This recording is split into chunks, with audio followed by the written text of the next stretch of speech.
नमस्कार मंडळी, कशा आहात तुम्ही सगळे. फायनली आम्ही निलिमाच्या घरी जाऊन तिथून मग आम्ही तयार होऊन सगळेजण हॉलवर पोहोचलो निलिमाचं डोहाळे जेवणाच्या कार्यक्रमाला. इथे बघा, अक्षय आणि निलिमा अतिशय सुंदर दिसत होते दोघंही. आणि निलिमा तर त्यातल्या त्यात म्हणजे आहेच सुंदर आणि खरंच खूप सुंदर दिसत होती.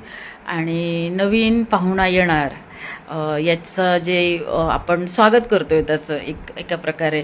आणि खरंच खूप म्हणजे त्या आनंदात सहभागी होऊन खरंच खूप छान वाटतं.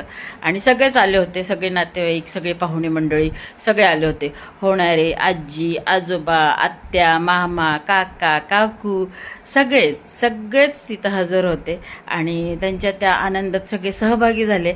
आणि खूप छान. इथं ही एक रिच्युअल आहे की त्यांनी कृष्ण आणि राधा दोन्हीचं असं ते झाकून असं ते फ्रेम ठेवली होती. त्यात त्यांनी चूज केलं तर त्यात कृष्ण आला.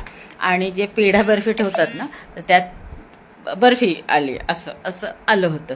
तर या दोघांनाही आई बाबा होणार त्याच्या खूप खूप शुभेच्छा. आणि जे पण होणारे आजी आजोबा, सगळी आत्या मामा, काका काकू, सगळ्यांना मनापासून हार्दिक शुभेच्छा. होणाऱ्या सगळ्या घर परिवाराला अतिशय मनापासून हार्दिक शुभेच्छा. असेच सगळे आनंदी राहिले पाहिजेत, असेच सगळे खुश राहिले पाहिजे. आणि छानपैकी सगळा हा कार्यक्रम सोहळा हा खूप सुंदरपणे पूर्ण झाला.